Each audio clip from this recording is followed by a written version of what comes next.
Feliz sábado. Eu estou hoje um pouco num misto de emoções. Por um lado, estou com uma grande alegria por ver o povo de Deus, parte do povo de Deus, como disse a irmã aqui, reunido. E porque esta manhã eu senti e pude ver alguns pela forma como cantavam, pela forma como participavam, podia ver-se o prazer e a alegria na adoração, não apenas na formalidade do serviço religioso, mas poderia notar-se que cantavam com espírito e entendimento, que diziam realmente como que ao Senhor as coisas que estavam a ser cantadas nos hinos. Houve vários momentos que eu pude ver que estavam conduzidos pelo Senhor. A oração de Daniel, muito bem aplicada, pois ela reflete realmente o que precisa acontecer conosco. E até mesmo eu creio que o Senhor conduziu e que se encaixou melhor a história dos leões do que a do ceifeiro. Porque nós precisamos entender, irmãos, que não nos servirá de muito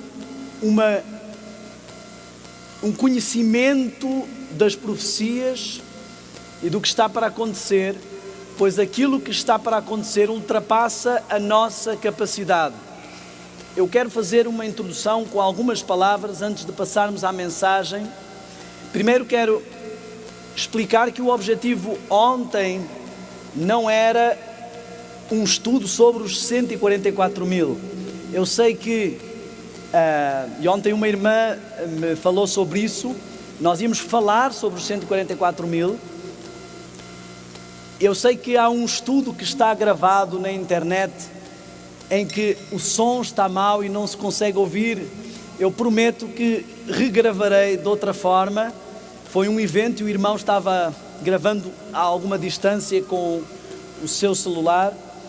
Eu prometo gravar, se o Senhor assim me permitir, um estudo, regravar esse estudo sobre os 144 mil. Mas o objetivo da mensagem de ontem era compreender a missão do remanescente e o que significa ser um remanescente.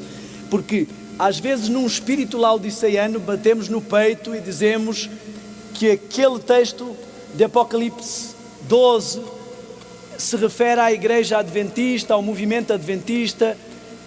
E se isso é bem verdade, porque nós ressuscitamos pelo poder de Deus os mandamentos e a sua importância e também o espírito de profecia, esse é um texto que só se poderá aplicar plenamente àqueles que plenamente estiverem nesse estágio.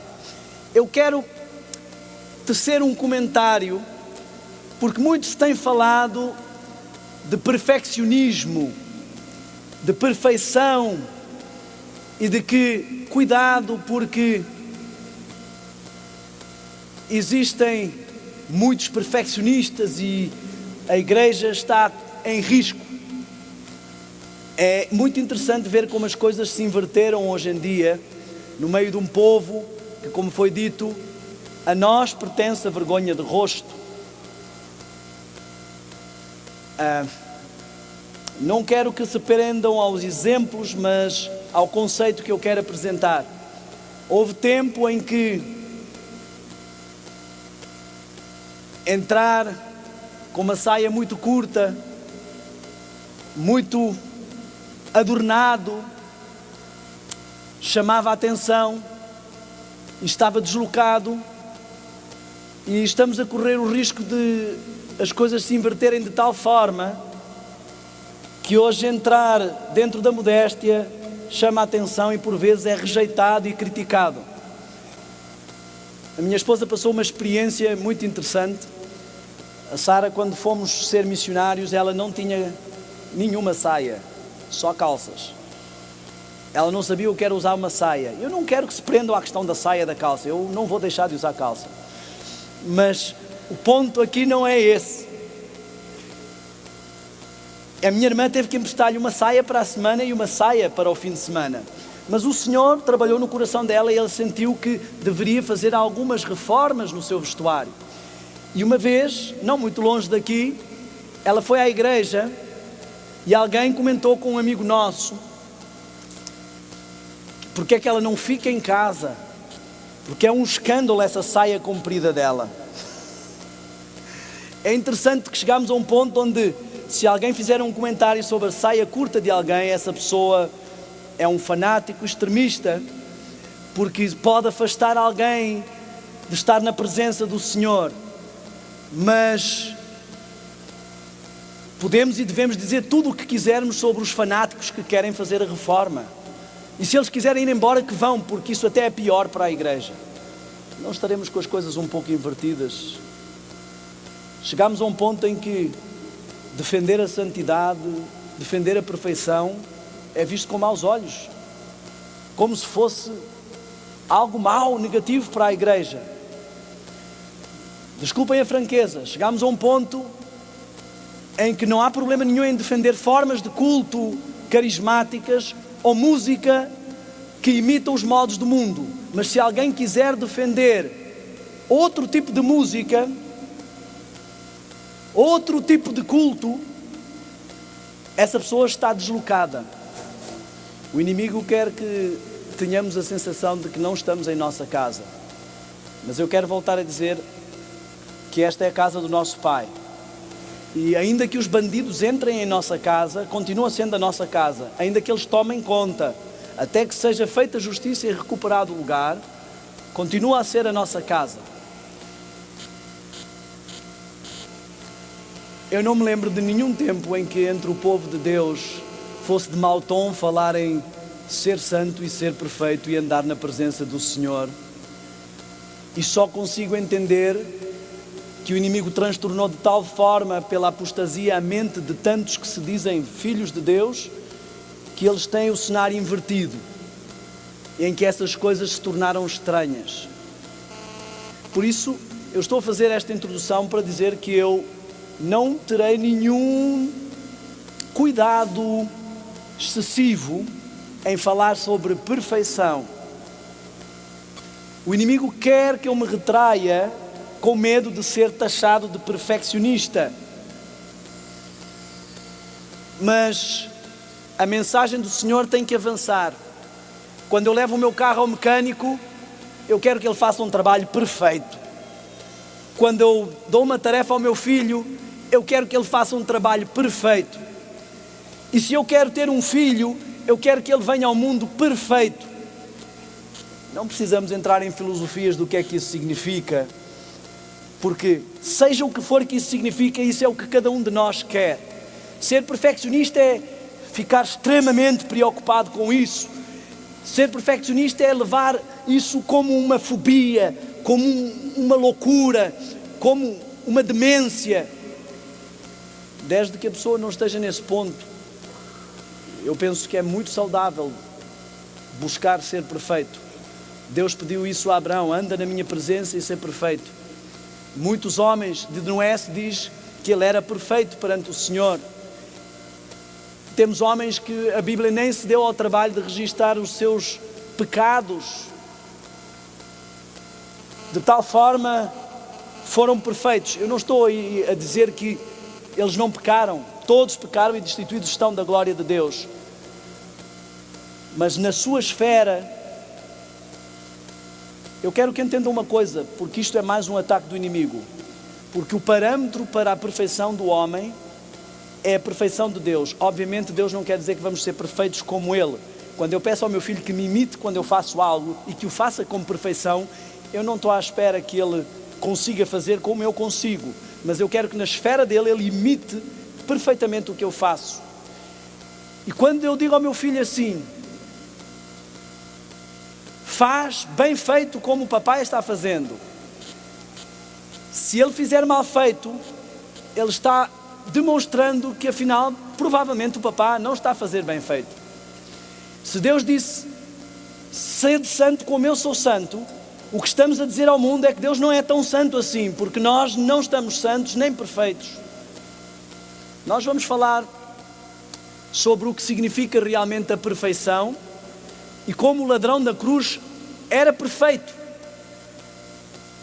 O facto de que a graça de Cristo, pela sua justificação, nos cobre perfeitamente, não anula que pela mesma fé a sua santificação nos transforme perfeitamente.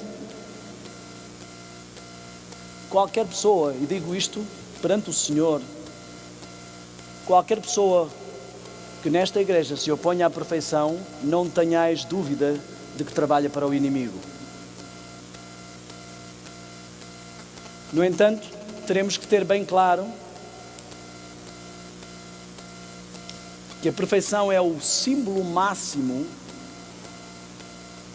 de confiança em Deus.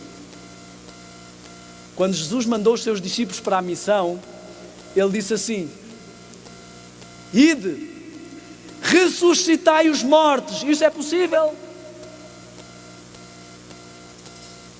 Curai os leprosos. Jesus perguntou uma vez: o que é mais difícil? Dizer, perdoados-te são os teus pecados, ou levanta-te e anda? O que Jesus quis dizer é que não adianta vir com conversa de que sede vós misericordiosos é possível, mas sede santos ou perfeitos não é possível, porque para ti e para mim qualquer uma destas coisas é impossível. Para mim e para ti é impossível ressuscitar os mortos. Para mim e para ti é impossível guardar a lei. É impossível seguir o espírito de profecia. E no expoente máximo do que Deus espera do seu povo é que ele reconheça a sua incapacidade e impossibilidade de fazer qualquer coisa que o seu Deus lhe pede, e então ele se agarre totalmente ao seu Deus e assim Deus possa operar. É assim que o remanescente vai guardar os mandamentos e ter a fé de Jesus. Enquanto eu e tu pensarmos que ainda somos capazes de fazer alguma coisa, não desistimos, não largamos pé, não largamos mão, continuamos tentando carregar a comissão do Senhor e fazer a obra pela nossa força. O Senhor quer nos levar a um ponto em que vejamos que não somos capazes, em que compreendamos realmente que sem Ele não podemos fazer absolutamente nada, nem um pouco. Quando o povo de Deus chegar a esse ponto, o Senhor atuará, e quando Cristo atua em nós, o trabalho que fazemos é perfeito. Este é o ponto a que a igreja precisa de chegar. Eu ainda não comecei a mensagem, estou só na introdução. Alguém cometeu o erro de dizer para eu não me preocupar com a hora hoje.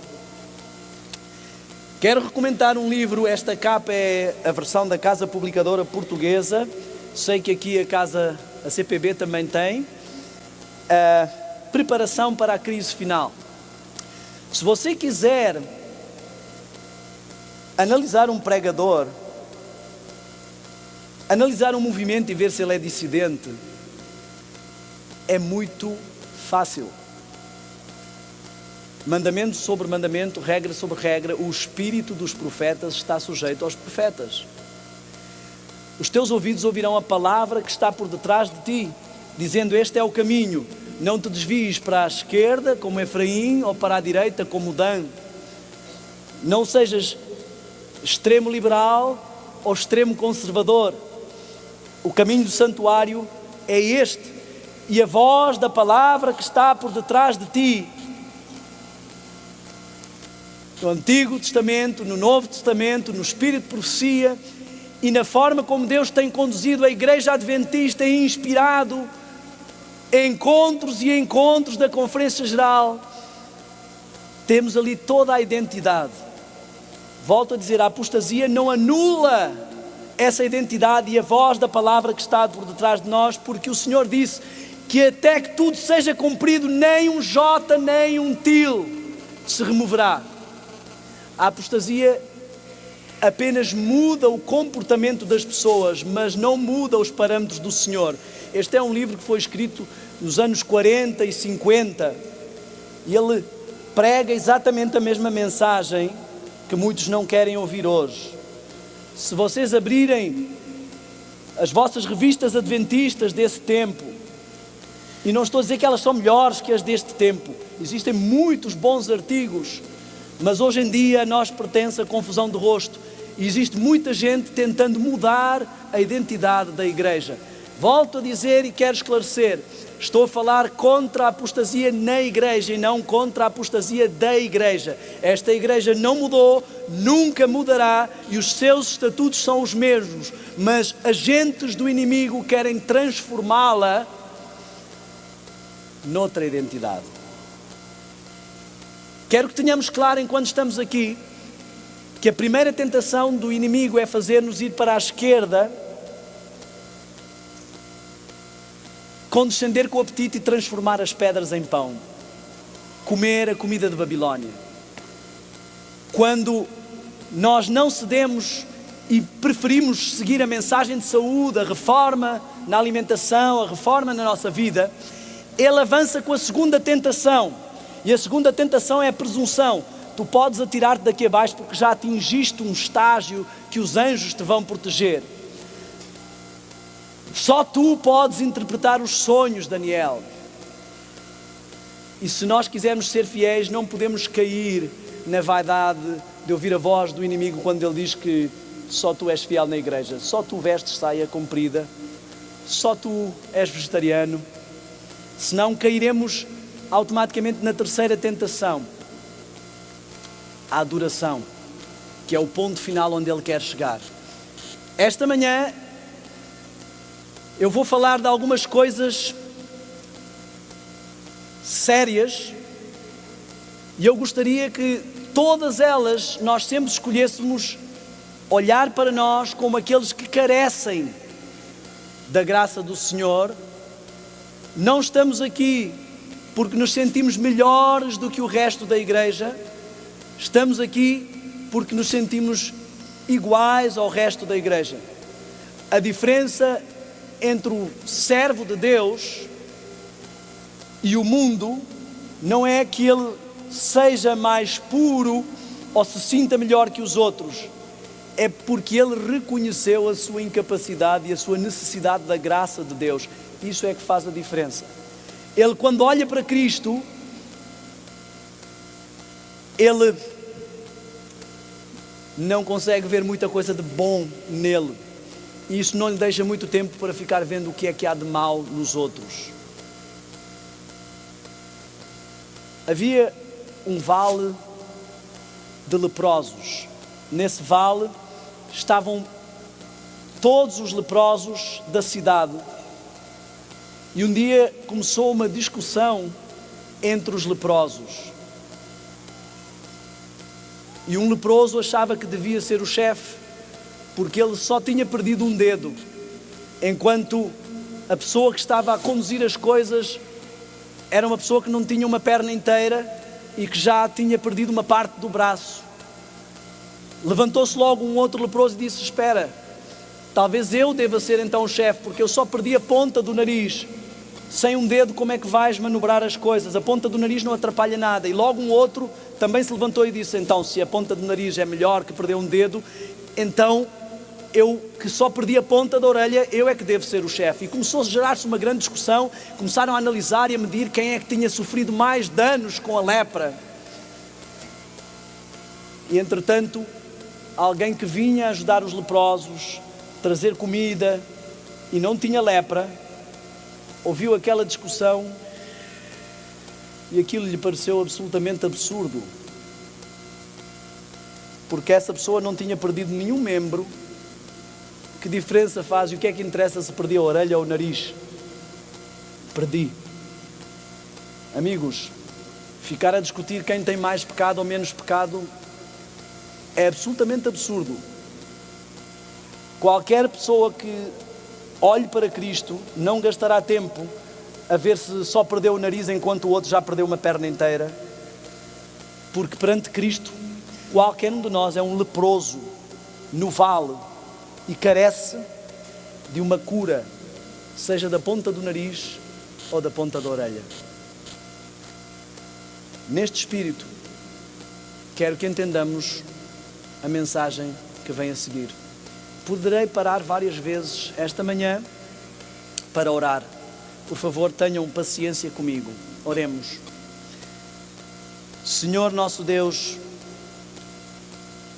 venho mais uma vez à Tua presença, Senhor. Por favor, faz-me consciente da minha lepra. Não deixes que o inimigo utilize nenhuma palavra inoportuna, nenhuma palavra do eu. Por favor, deste-me dos meus defeitos e das minhas vaidades. Mantém na minha mente a imagem de Cristo e a sua perfeição. Mas por favor, não permitas que eu me sinta tão indigno a ponto de não conseguir dar valor à mensagem. Que eu me possa sentir como o sumo sacerdote Josué, que apesar das vestes estarem sujas, sim, tu disseste, tirai-lhe estas vestes e vesti-lhe vestes limpas, e ele pôde ministrar.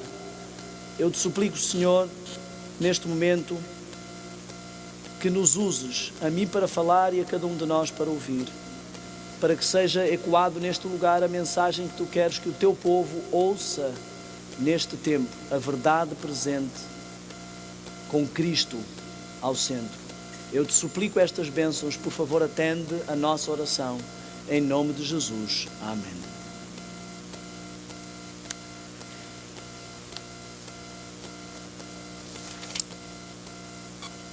Recomendo, além de Preparação para a Crise Final, o livro Eventos Finais e um livro que infelizmente muitas das nossas casas publicadoras já não lança. Eu sonho com o dia em que alguém faça um pedido, um grupo de pessoas decida fazer um pedido, não sei se aqui no Brasil ele se lança, que é o livro Maranata. Eu recomendo esse livro também. Para quem não percebe de profecias, eu recomendo Preparação para a Crise Final. E para quem percebe de profecias, eu recomendo Preparação para a Crise Final.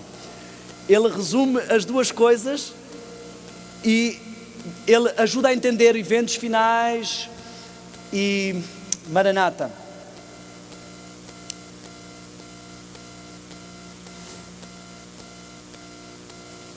Começámos por tentar definir, e quero fazer um pequeno resumo para aqueles que não estavam aqui, quão próximo estamos do fim. E não sei se isto está... E compreendemos que antes da vinda de Jesus iria manifestar-se na igreja a apostasia e no mundo haveria a manifestação do homem da iniquidade.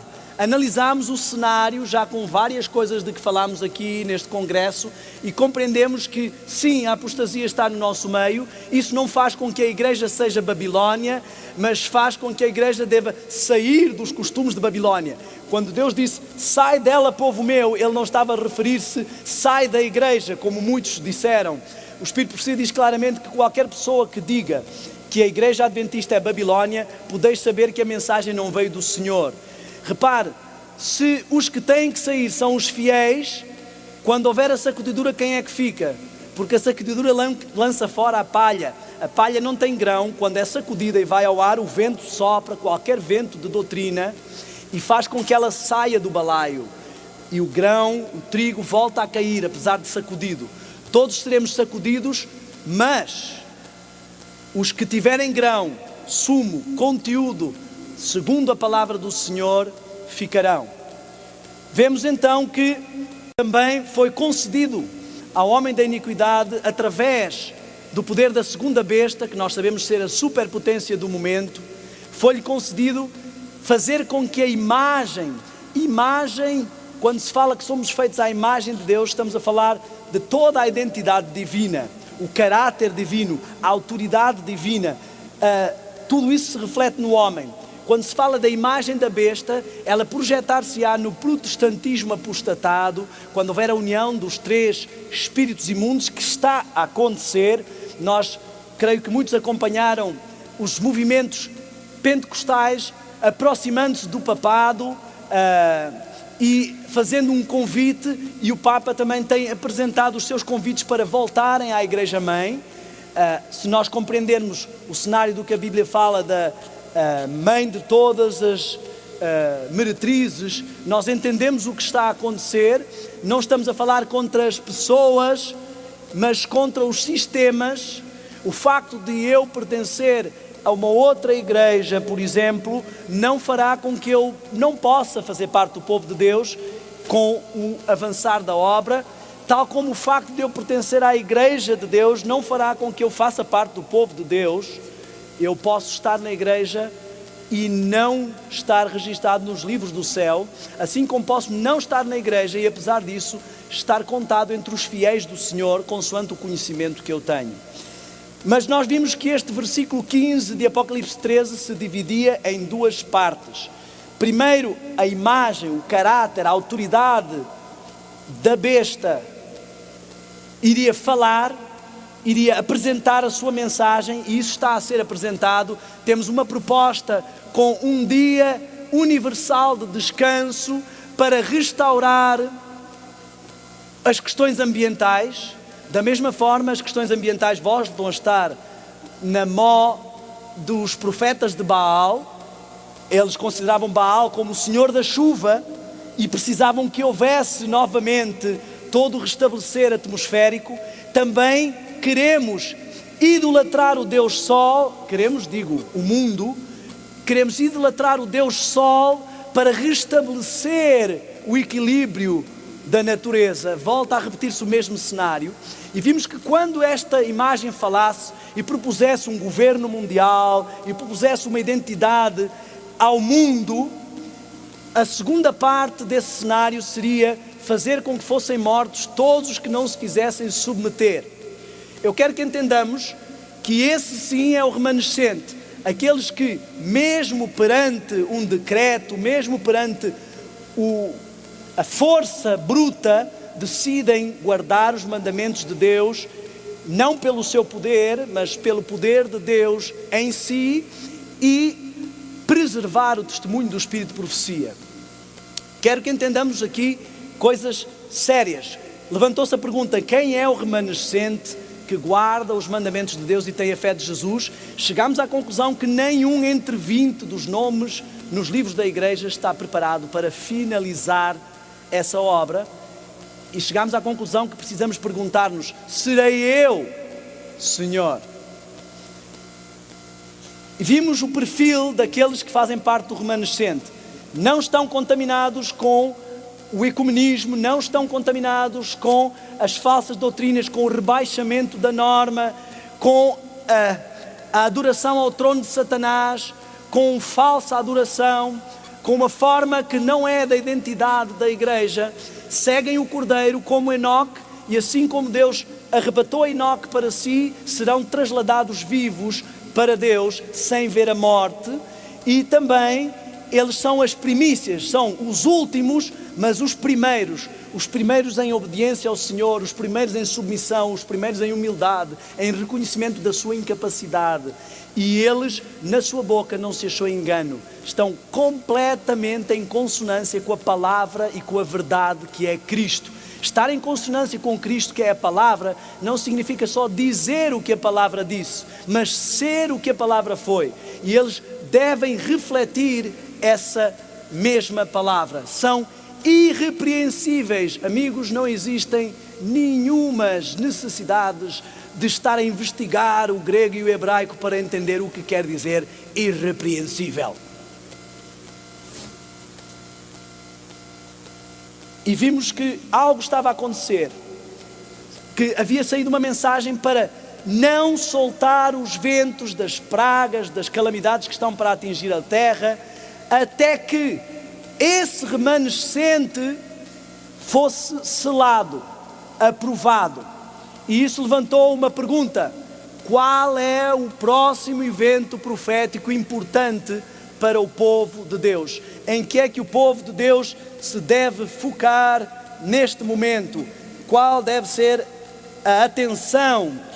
Para onde deve estar virada essa atenção? E isso nos traz para o nosso tema de hoje. A atenção do povo de Deus tem sido distraída. Existem muitos adventistas que se distraem com a agenda do inimigo, em vez de estarem concentrados na agenda de Deus. Quero dizer uma coisa: decreto dominical não é uma preocupação do povo de Deus. Faz parte da agenda do inimigo. Obrigar, forçar, coagir, tudo isso faz parte do caráter do inimigo.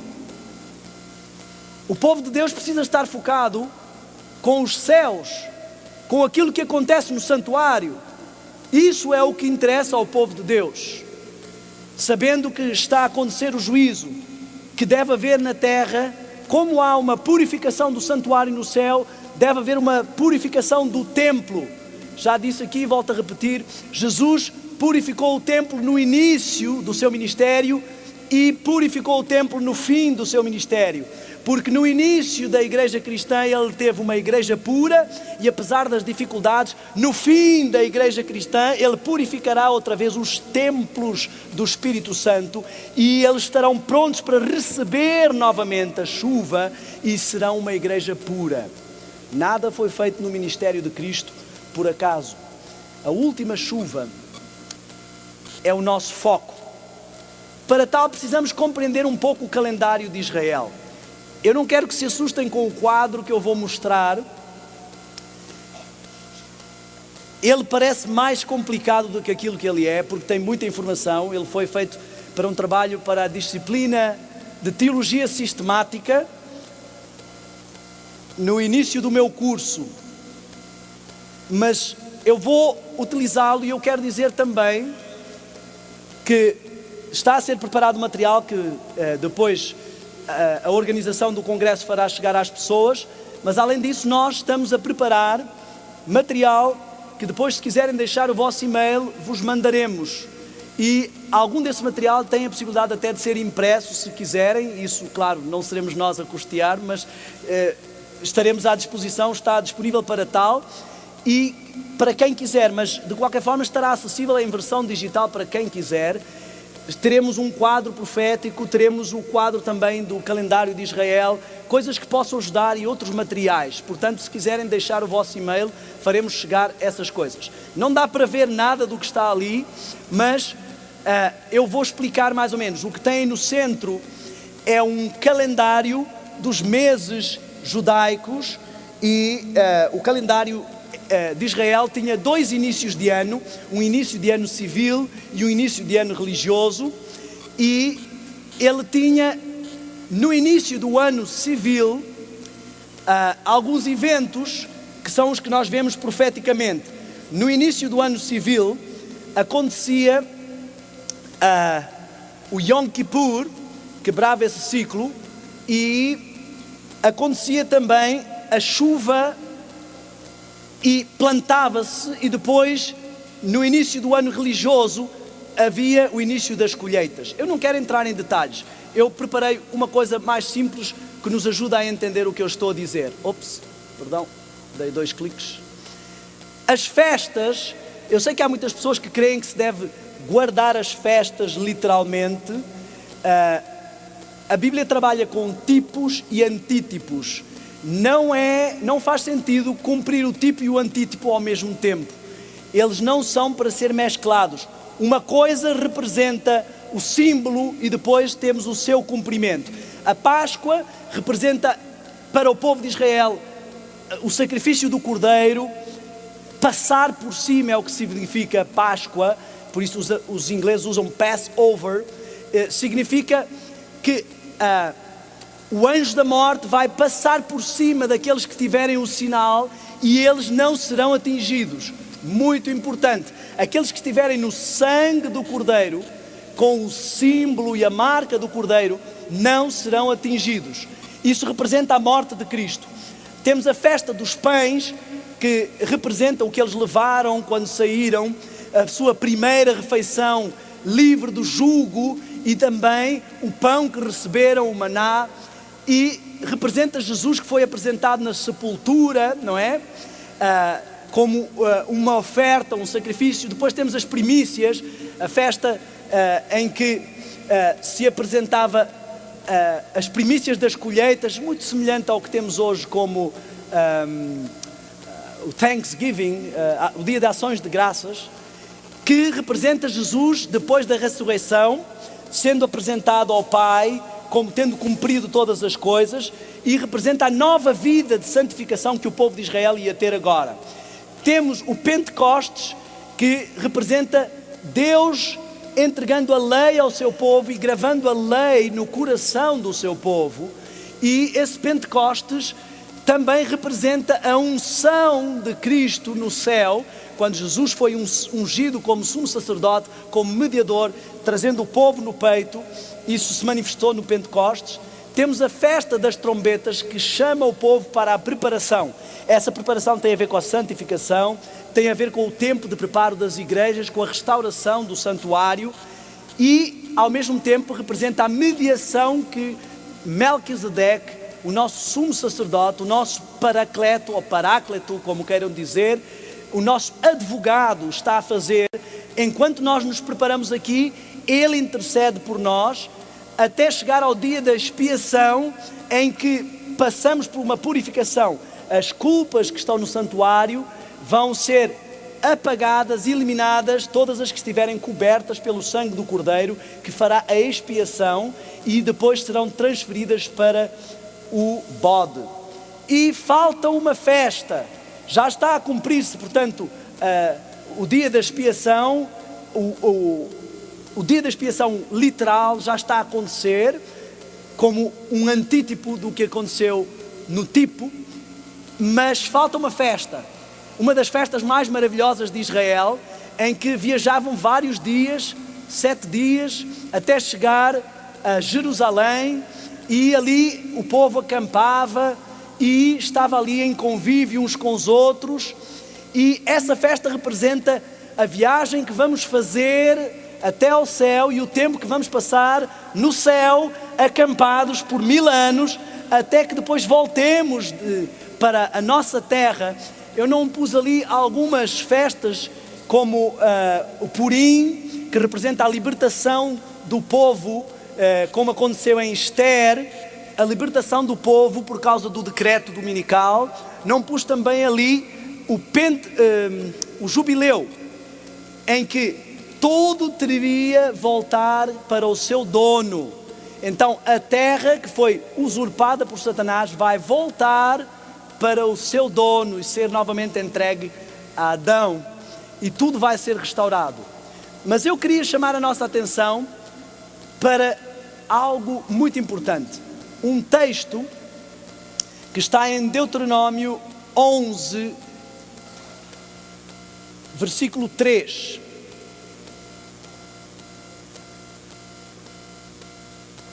Temos que entender o que implicará tudo isto. E diz assim: e será que se diligentemente, o que significa isto? Com afinco, com esmero, com dedicação, obedecerdes. Ou seja, será que se em vez de ficares a dizer, não, o Senhor me ama, Ele entende, Ele compreende que nós não somos perfeitos, diligentemente buscares imitar o Pai, pelo poder de Cristo, sabendo que nada podes em ti mesmo, os meus mandamentos que hoje ordeno, se fizeres isto, servir ao Senhor com toda a tua alma, então darei a chuva a seu tempo, tanto a temporã como a serôdia, para que possas recolher o grão. Amigos, o grão, o mosto e o azeite tinha tudo a ver. O grão seria as primeiras colheitas, depois, quando chegava a altura do outono, teríamos então o vinho e o azeite. Aqui está Israel a mostrar aquilo que era importante na sua conjuntura agrícola, e nós temos que transpor isso para a parábola do semeador, temos que transpor isso para a parábola espiritual, para o grão que for plantado e para a colheita que precisa ser feita. Eu queria eu espero que consigam ler o que está no quadro, porque eu queria explicar algumas coisas. Eu fiz uma pequena alteração num quadro que eu costumo apresentar, porque muitas vezes causa confusão, porque os marcos proféticos, eles não são marcos proféticos pontuais, muitos deles, são sequências, são eventos que se vão intensificando. Então às vezes é confuso. Por exemplo, o Espírito de Profecia diz que virá uma sacudidura, mas depois diz, ela já começou. E a pessoa diz, então, já começou ou não começou? Ela inicia, se intensifica e chega a um clímax.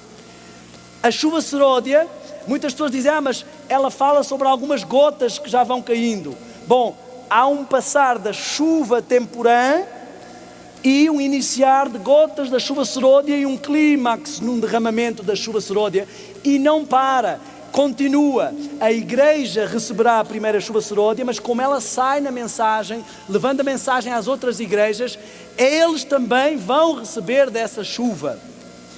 Temos também o alto clamor. A igreja tem se esforçado por levar a mensagem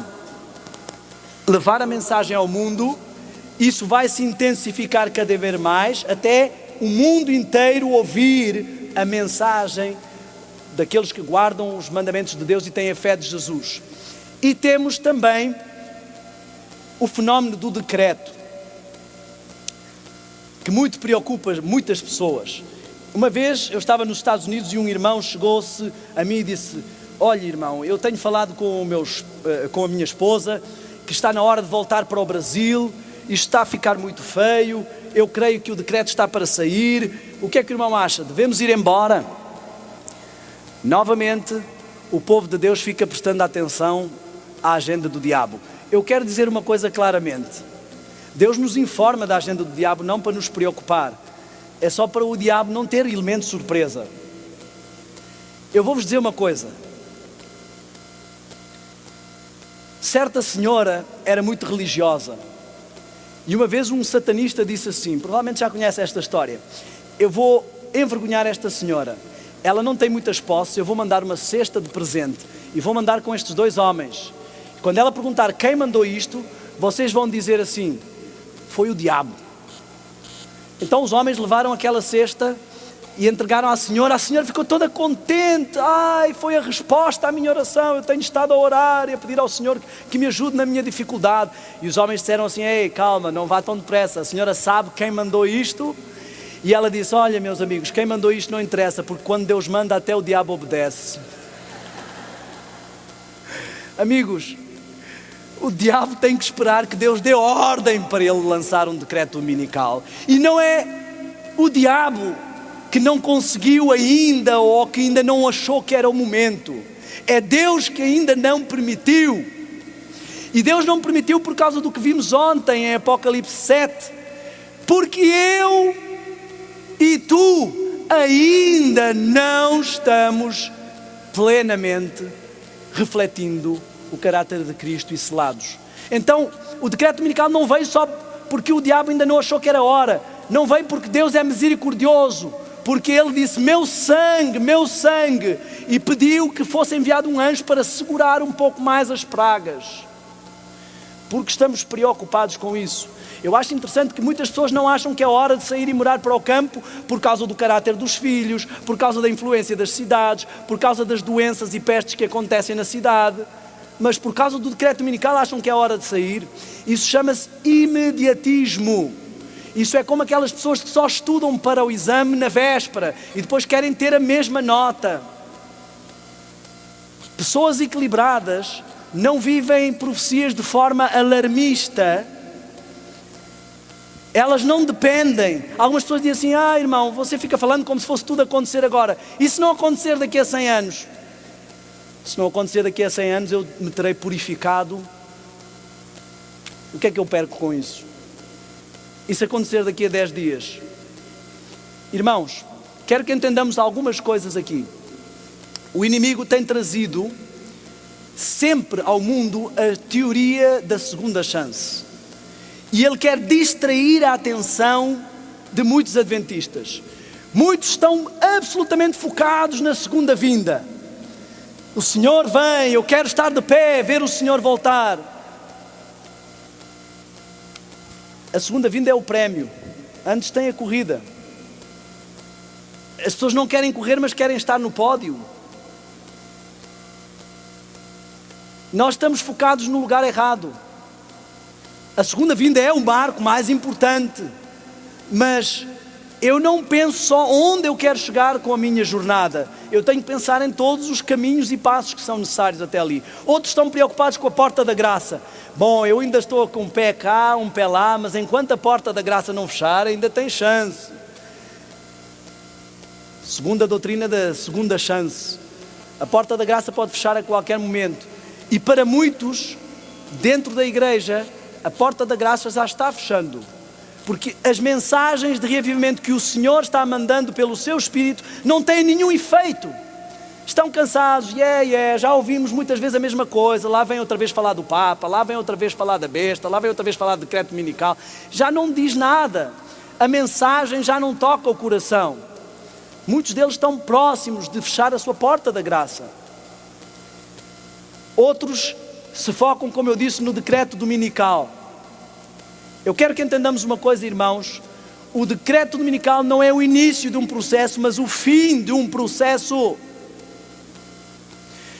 O rei escreve o documento e quando acaba de escrever o documento, ele sela o documento. Ele não sela o documento antes de escrever, porque senão qualquer pessoa pode escrever qualquer coisa sobre aquele selo. Eu quero que entendamos algo muito, muito sério, irmãos. Quando chegarmos ao decreto dominical, Deus e o diabo vão olhar para o documento que está escrito no seu lóbulo frontal, no centro de comando do seu caráter. Se Cristo reconhecer ali o caráter de Jesus, vai selar esse documento.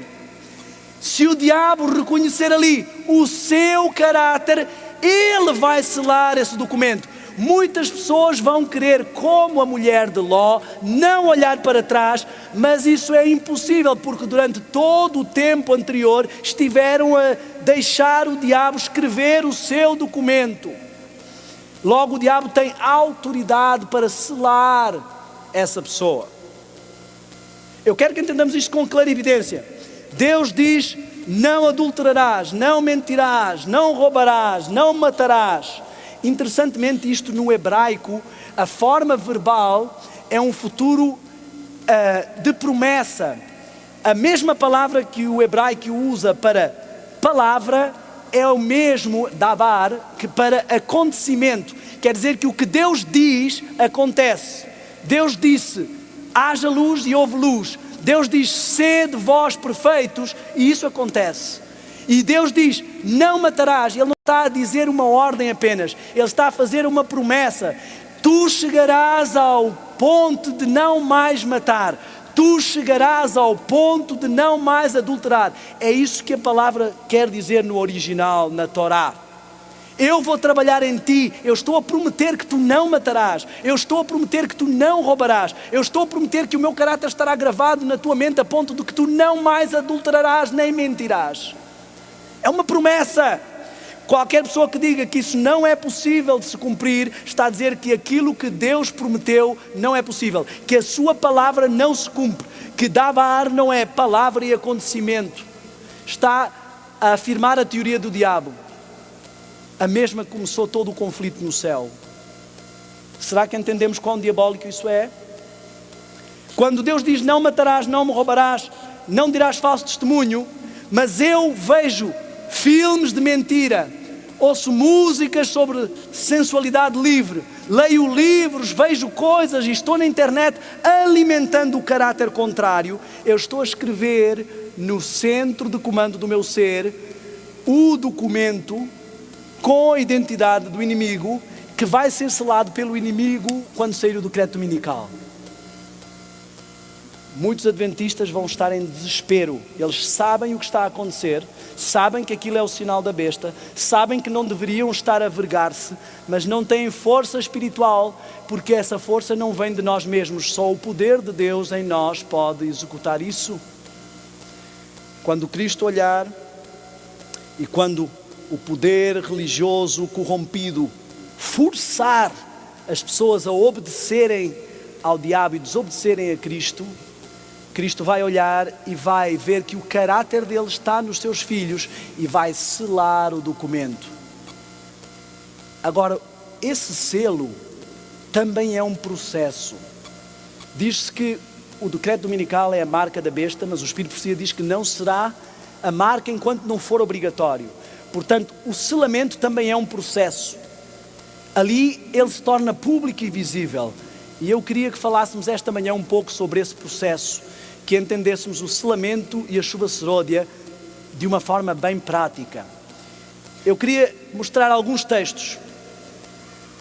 O Espírito de Profecia diz em Eventos Finais, página 222, a chuva serôdia, o refrigério, outra forma que ela usa para expressar isto, pela presença do Senhor, virá para dar poder à grande voz do terceiro anjo, já reforçada pela mensagem do quarto anjo, e preparar os santos para estarem de pé no período em que as 7 últimas pragas serão derramadas. Para que é que serve a chuva serôdia? Para dar poder ao alto clamor e proteger no tempo das pragas, que para nós será um tempo de angústia. Eu não sei se repararam no detalhe, não diz ali que a chuva serôdia, o refrigério pela presença do Senhor, vem para dar força de finalmente deixar os pecados para trás, para finalmente me converter. Aqui entra mais uma doutrina da segunda chance do inimigo. Oh irmão, você está fraco, está na vida dupla, mas não se preocupe, quando vier a chuva serôdia, você vai ficar forte. E aí sim, vai tudo dar certo. Eu quero que entendam uma coisa. A chuva serôdia não vem para santificar, mas porque foi santificado. E eu vou mostrar como isso está escrito e não são palavras minhas. Só poderá haver 2 classes. Cada participante é assinalado distintamente, ou com o selo do Deus vivo, ou com o sinal da besta. Já reparou que aqui não existem os mornos? Ou você é frio, ou você é quente. Os mornos acabaram por ficar quentes ou frios. Portanto, ou o sinal da besta e a sua imagem, a marca da besta, ou o sinal de Deus e a sua imagem. Ou o caráter do diabo ou o caráter de Cristo. Eu queria que abríssemos um texto, eu não o tenho na tela, porque eu quero que utilizemos a nossa Bíblia ativamente, para podermos ouvir as folhas a abrirem. Ezequiel, no capítulo 9. Eu quero que prestemos muita atenção. Este texto nos diz aqui que só haverá 2 grupos, 2 classes. Vimos que na sacudidura se formariam 2 partidos, que a igreja teria trigo e joio. Esses 2 partidos, os bodes e as ovelhas, estão-se a formar agora. Eu quero que tenhamos noção de uma coisa: não há aqui ninguém melhor que ninguém. Todos somos virgens, porque todos fazemos parte da igreja pura e todos adormecemos, somos laodiceanos. Não é porque uns são melhores que outros que eles vão ter melhor resultado ao ser ovelhas e os outros vão ser bodes. Só está em causa a escolha que cada um fará. O Espírito Santo está neste momento enviando mensagens às igrejas adventistas, mensagens de despertamento, mensagens para dizer cuidado. Essa não é a identidade da igreja, essa não é a vontade do Senhor. A tua vida não está em conformidade. Volta às origens, sai de Babilônia e vem para a identidade da tua igreja. Vem para a igreja que o Senhor montou. Aqueles que atenderem a isso, custe o que custar, deixando para trás as suas bandas preferidas, deixando para trás as suas comidas preferidas, deixando para trás os seus filmes preferidos, e isso não é possível porque eu quero ou desejo.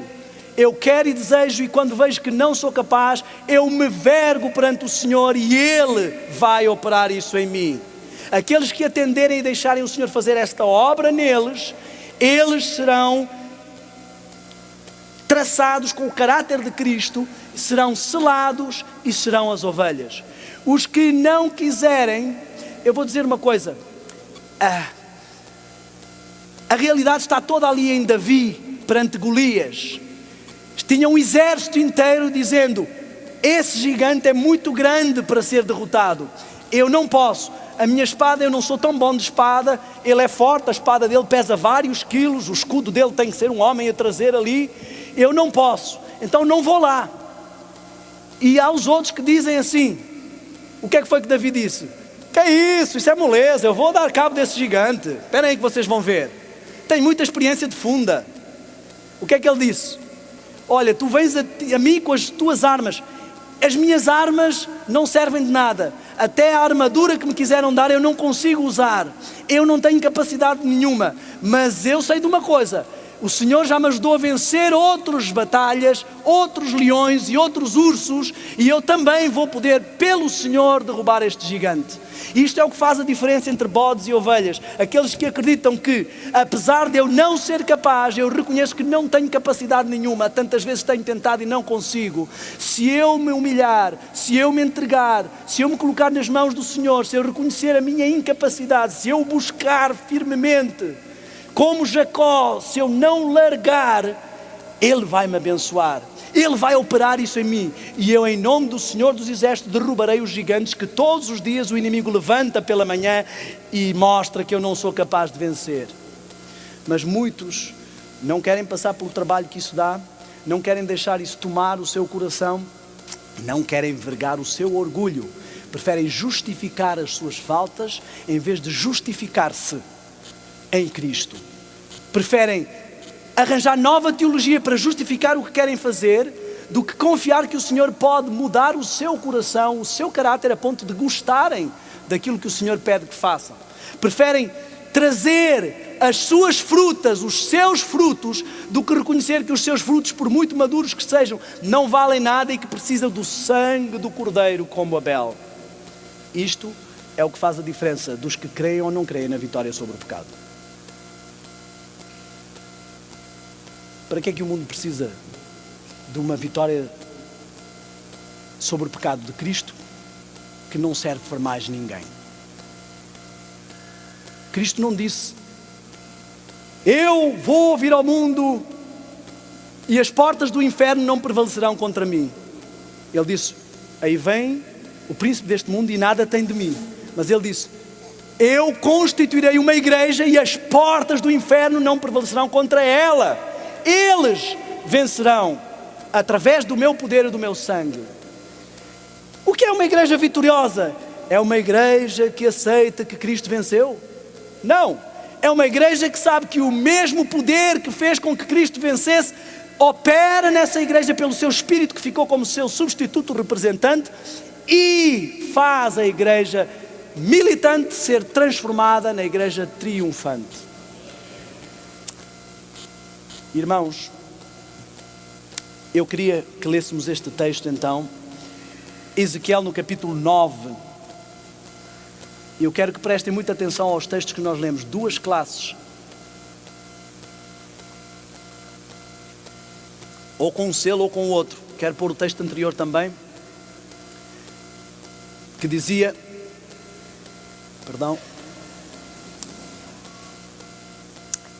as duas coisas que a chuva Sorode vem fazer, o último derramamento do Espírito Santo, é dar poder ao alto clamor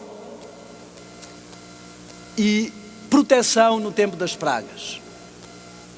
Eu quero que prestem bem atenção ao texto que vamos ler. Ezequiel capítulo 9, versículo 2. E eis que vinham 6 homens. Temos 6 períodos da igreja em que Cristo esteve a trabalhar, como trabalhou com Naamã, em 6 mergulhos. E diz um pouco mais à frente que estes homens vinham cada um com a sua arma destruidora na mão. E interessantemente, entre eles vinha um homem vestido de linho com um tinteiro de escrivão na sua cintura. Um tinteiro de escrivão na sua cintura.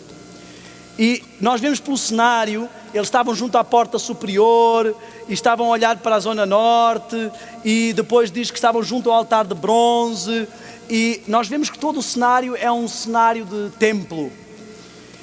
Eles estão num cenário sagrado, não num cenário pagão. mas eles vêm ali porque há problemas. O versículo 4 diz assim: e disse-lhes o Senhor: passa pelo meio da cidade. Pelo meio de quê? Jerusalém. O que significa Jerusalém espiritualmente? Cidade do Senhor. Está depois descendo do céu, porque os santos vão estar lá. Deus quer morar com o seu povo no monte de Sião. É o centro da sua atenção. Passa pelo meio da cidade, pelo meio de Jerusalém, e marca um sinal às testas dos homens que suspiram e que gemem por causa de todas as abominações que se cometem no meio dela. Vemos aqui claramente o paralelo profético. Antes da vinda do Senhor, haveria uma apostasia em Jerusalém. Antes da vinda do Senhor, haveria aqueles que gemem, que choram, que sofrem por ver o que está a acontecer com Jerusalém. Será que quando Jesus chorou, Jerusalém, Jerusalém, que matas os profetas, ele estava a atacar a igreja? Ou a advertir a igreja? A tocar a trombeta para a igreja, para que se preparasse para o Yom Kippur, para a purificação, para o dia em que toda a alma que não se afligir será extirpada do seu povo. Aqueles que gemem porque já viram uma igreja com uma identidade e veem essa identidade pisada a pés. E sabem que aquilo foi o Senhor que revelou à igreja e que essa é a igreja.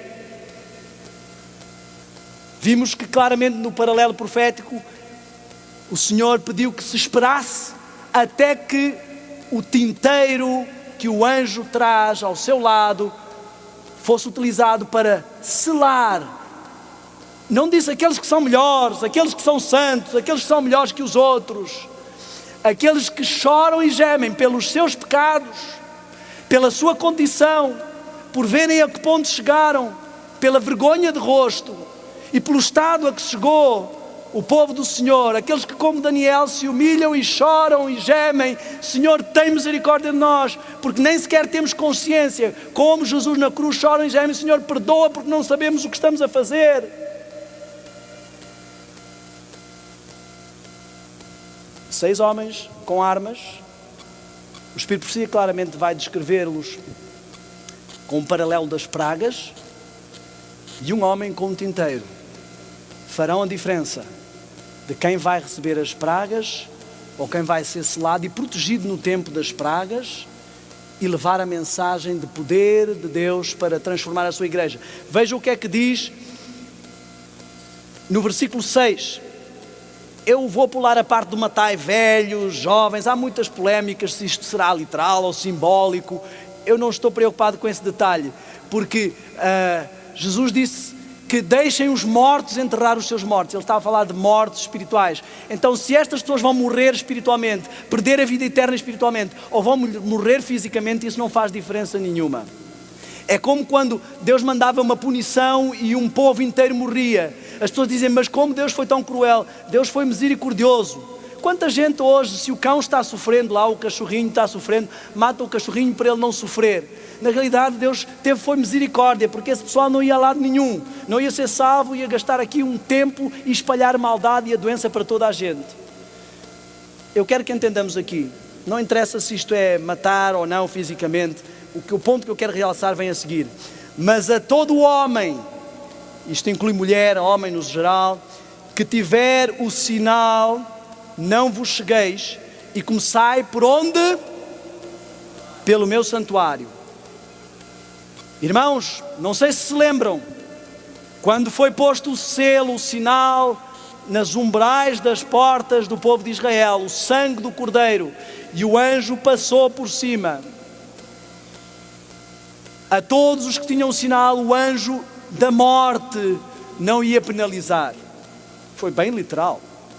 Vemos também que aconteceu o mesmo quando vimos aquele anjo que vem fazer a punição de Davi e que é impedido de avançar até certo ponto pelas orações, mas que mesmo assim causou uma razia. eu não estou preocupado se isto é literal ou simbólico. Eu quero que nós nos foquemos no que interessa aqui. E o que interessa aqui, irmãos, é que só não será atingido pelas armas destruidoras aquele que tiver o sinal. Mas eu quero chamar a atenção para algo muito interessante. Diz, comecem por onde? Pelo santuário. Começa pelo santuário porque é ali que está a acontecer o julgamento. Começa pelo santuário porque é Jerusalém, porque é a parte mais responsável, é a liderança também. Começa pelo santuário porque é o povo de Deus, porque é ali que se processa toda a intercessão e porque é ali que se é ilibado ou não quando se abrem os livros. Todos nós sabemos que o julgamento começa pelos mortos e pela casa de Deus. Irmãos, faz alguns anos que eu não ouço, pode ser que eu não tenha me cruzado com isso, mas faz alguns anos que eu não ouço pregar frequentemente sobre o julgamento dos vivos. Eu lembro quando era criança que isso era uma coisa que nós levávamos muito a sério. A qualquer momento Jesus podia passar do julgamento dos mortos para o julgamento dos vivos. E pode estar passando o meu nome. Hoje em dia ninguém se preocupa com isso. Será que nos esquecemos que no meio da ministração de Melquisedeque, ele vai acabar os processos dos mortos e começar cada um dos nossos casos?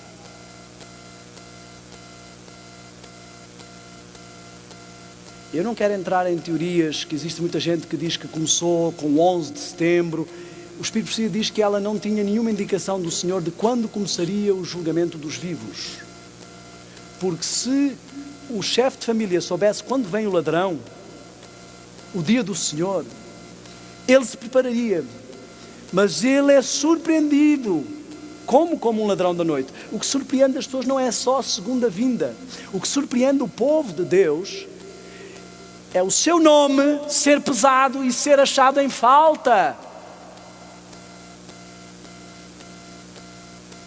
Não nos esqueçamos, irmãos, que o sumo sacerdote não vai tirar as vestes sacerdotais e vestir as vestes reais para vir nos buscar para a segunda vinda, todos contentes com trombetas, sem antes rever o nosso nome. Rever a nossa vida.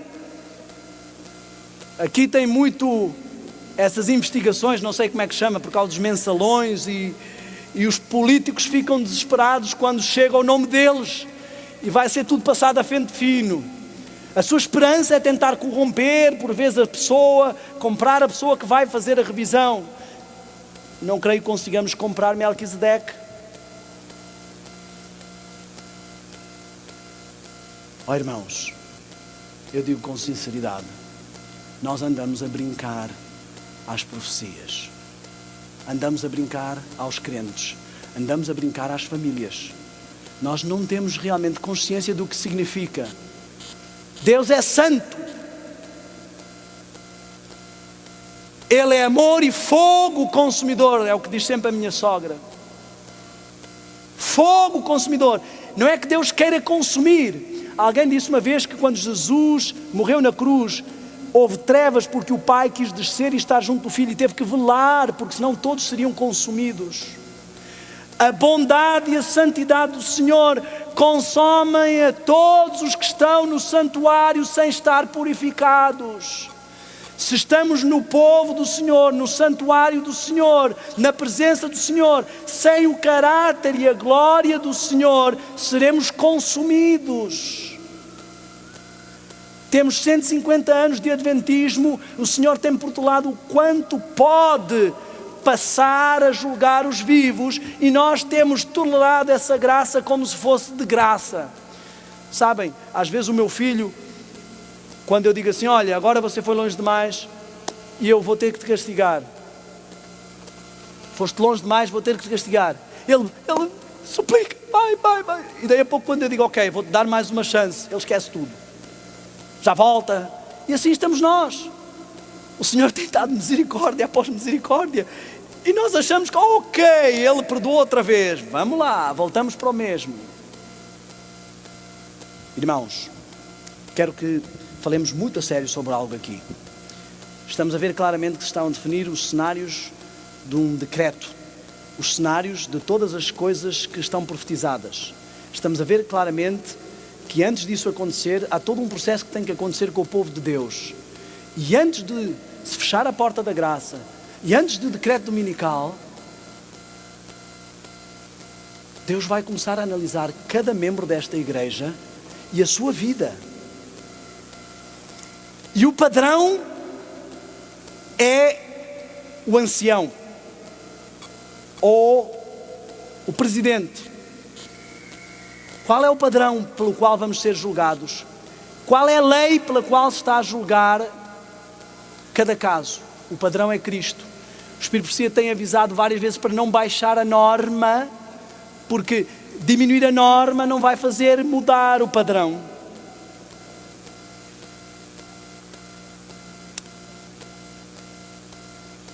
Eu não me sinto pronto para que Deus comece a julgar a minha casa perante a norma de Cristo. E eu creio que quem quer que se sinta pronto não sabe o que está a dizer. E eu creio que chegou o momento de, como igreja, nós tomarmos consciência do que está a passar. O Senhor não está à espera que fiquemos a olhar para todos os eventos que estão a acontecer à nossa volta. Eu acho que o Papa vai realmente. Olha só, nos Estados Unidos ouvi dizer que já tem muitos decretos. É capaz de chegar aí. Olha, viu o que é que aconteceu? Olha como está o clima. Isso não interessa para nada, irmão. Se o teu nome passar, comparando com o de Cristo, com a lei do Senhor que é imutável e pela qual se julga a lei da liberdade para uns e a lei da condenação.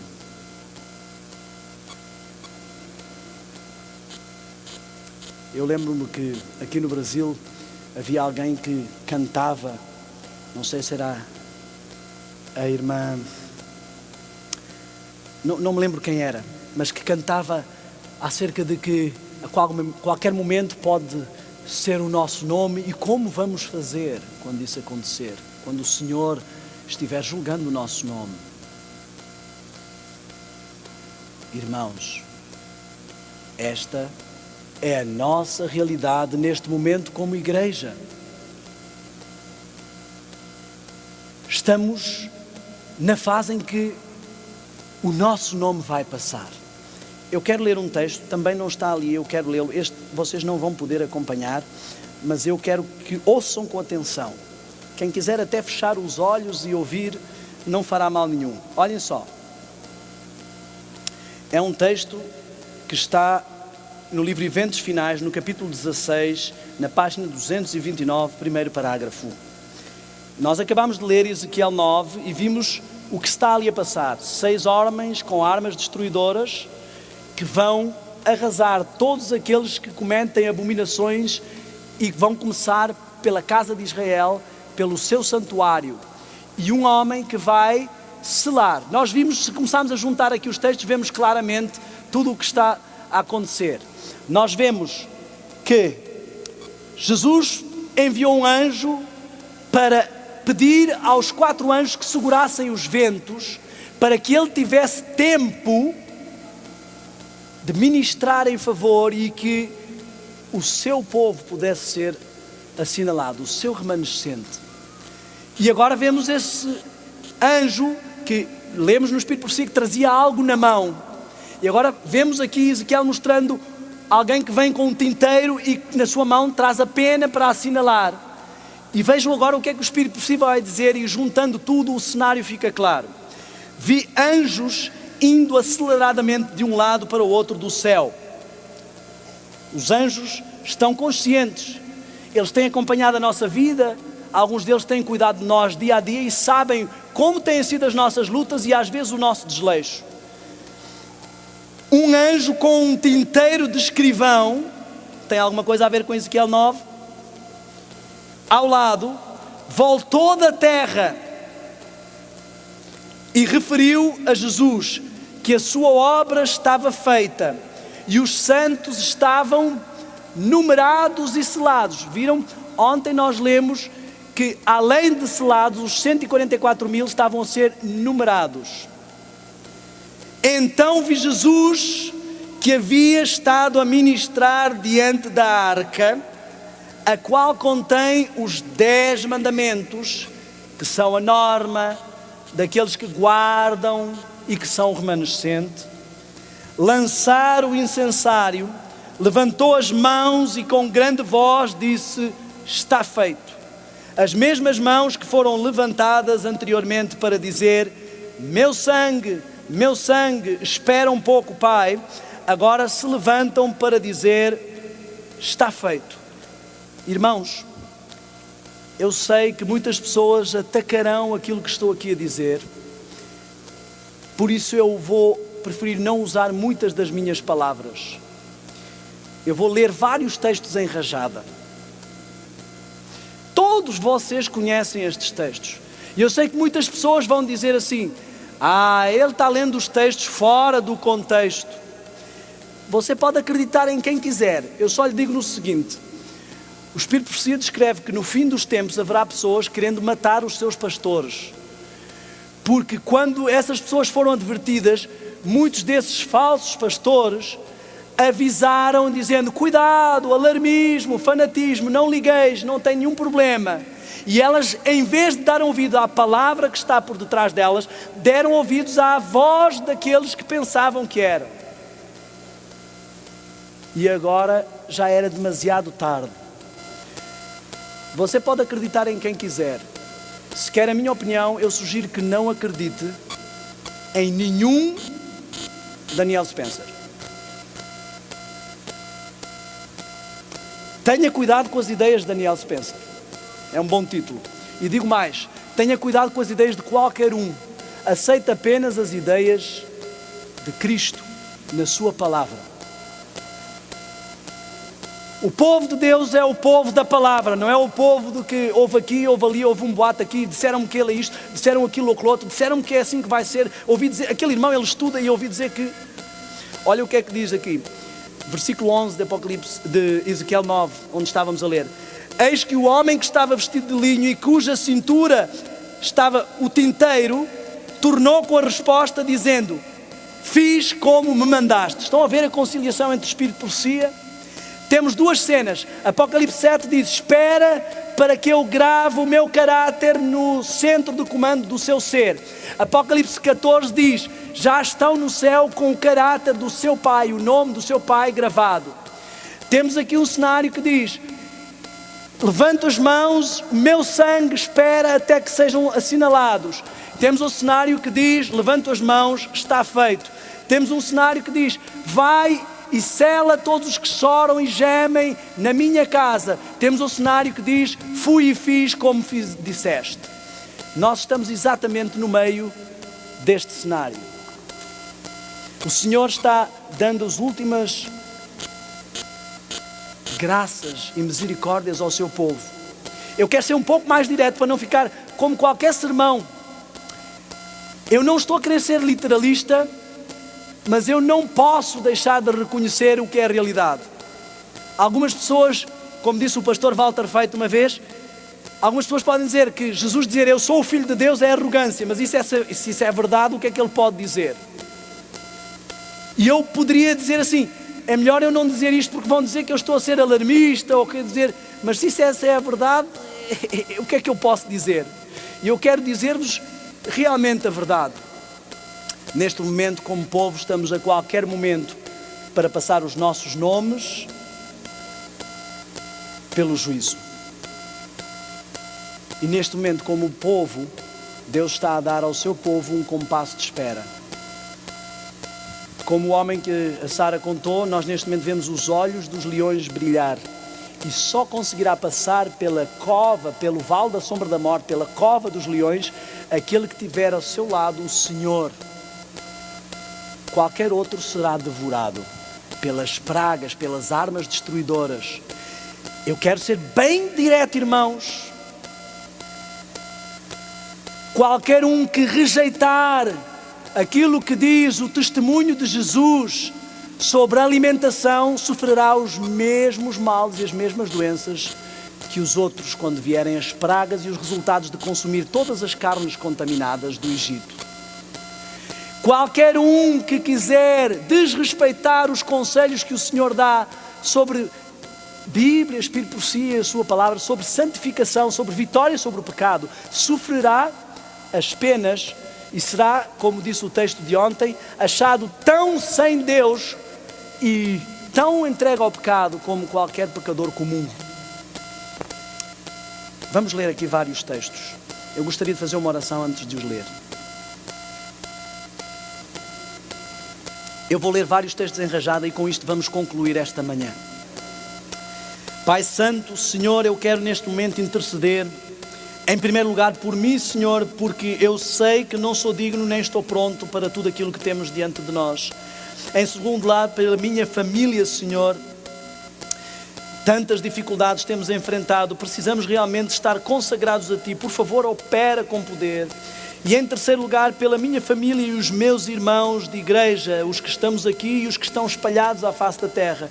Eu quero neste momento interceder por aqueles que têm resistido, como Efraim, por aqueles que têm criticado, como Dan, e por todos aqueles que têm se esforçado por caminhar pelo caminho estreito e têm tido dificuldade. Por favor, Senhor, tem misericórdia, desperta o nosso coração, desperta as nossas mentes, desperta os nossos filhos, desperta os nossos irmãos, desperta os nossos pais e familiares, desperta a nossa igreja, Senhor.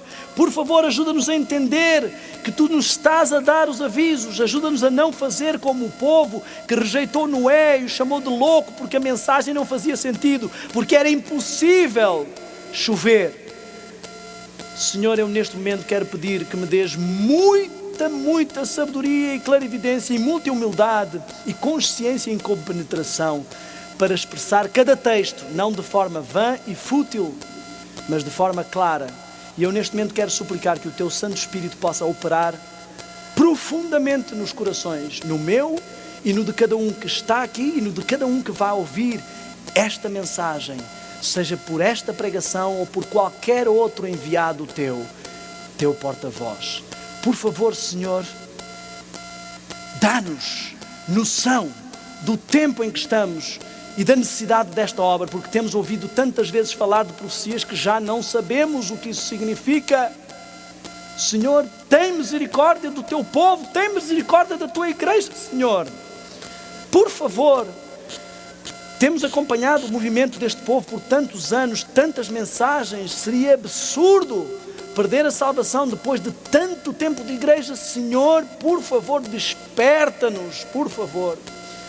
Dá-nos clarividência, opera com o Teu Espírito na Tua igreja, envergonha o inimigo, envergonha os inimigos do Senhor que estão na igreja, os lobos devoradores. Por favor, dá-nos fidelidade, dá-nos consciência, dá-nos eloquência e humildade. Eu Te peço em nome de Jesus. Amém. Eu sei que você conhece a maior parte dos textos que vamos ler. Preste muita atenção. O selo de Deus jamais será colocado à testa de homens ou mulheres impuros. Todos os que recebem o selo de Deus devem ser como? Imaculados. O que é imaculados? Sem mácula. O que é mácula? Mancha. É a mesma coisa que irrepreensíveis. O Senhor te chama para fazer parte dos 144 mil. Para ter esse caráter e ser dito de ti que és irrepreensível. Só os que buscarem esse estado de coisas estarão para ser trasladados e para estar no monte de Sião como as primícias.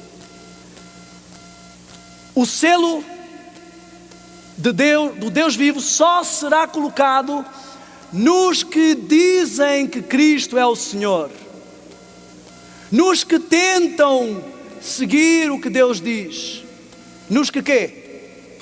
Se assemelham a Cristo no caráter.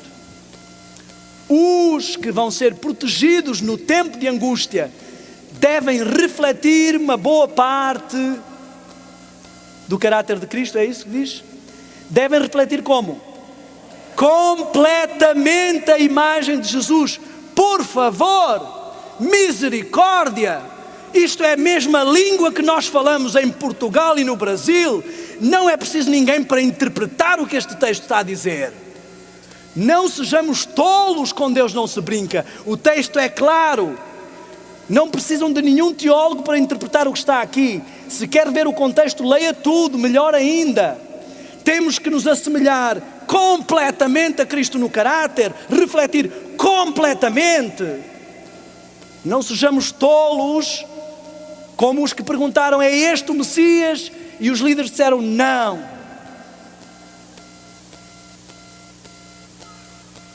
Misericórdia.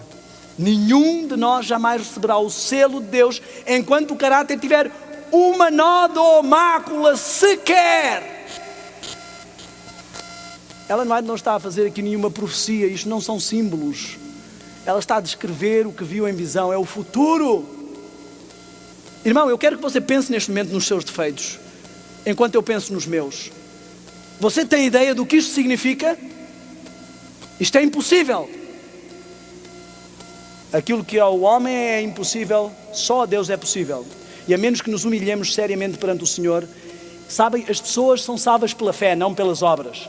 Todas as pessoas que não têm fé suficiente para crer que o Senhor pode operar as obras se perderão. Porque não têm fé. Somos salvos pela fé. A fé não é o que é possível. Alguns já vi pregarem dizendo assim, você já viu alguém que nunca peque? Você já viu chover? Foi o que disseram no dilúvio. Você já viu alguém ressuscitar um morto? Isso não é fé. Fé do que se vê não interessa. Fé é crer nas coisas que não se veem, que não parecem possíveis. Não me parece possível, olha, honestamente irmãos, quando eu penso em refletir completamente o caráter de Deus e não ter nenhuma nódoa sequer no meu caráter, eu sinceramente digo, Senhor, aumenta a minha fé. Eu olho para o meu caráter e digo, isto não me parece possível. Não vejo nenhuma possibilidade disso, mas Senhor, se Tu dizes, eu vou acreditar. Porque só por Ti cumpre-nos remediar os defeitos de caráter. Assim que vier a chuva serôdia, ela vai nos ajudar a isso. É isso que diz o texto. Purificar do melhor que pudermos da nossa contaminação. O que é que diz o texto? Toda a contaminação, o templo da alma, o templo tem que ser absolutamente purificado. Então, depois de purificado o caráter, de refletir a imagem de Cristo, então a chuva serôdia, que tolos, ficamos orando, Senhor, derrama o Espírito Santo e a chuva serôdia. Amigo, eu quero derramar. Poderias limpar o caráter, poderias deixar-me operar, eu só estou à espera que isso aconteça. Já até mandei segurar os ventos, já até pedir, por favor, segurem, porque aquele rapaz ainda não está pronto. Ele prega para a frente e para trás e continua ainda com os problemas que tem no seu caráter, com os problemas que tem na sua família. Ajuda este rapaz. Daniel, dá-te pressa. Eu quero realmente mandar a chuva serôdia, mas tu estás a perceber o que eu preciso para poder fazer isso. Eu não posso pôr vinho novo em odres velhos.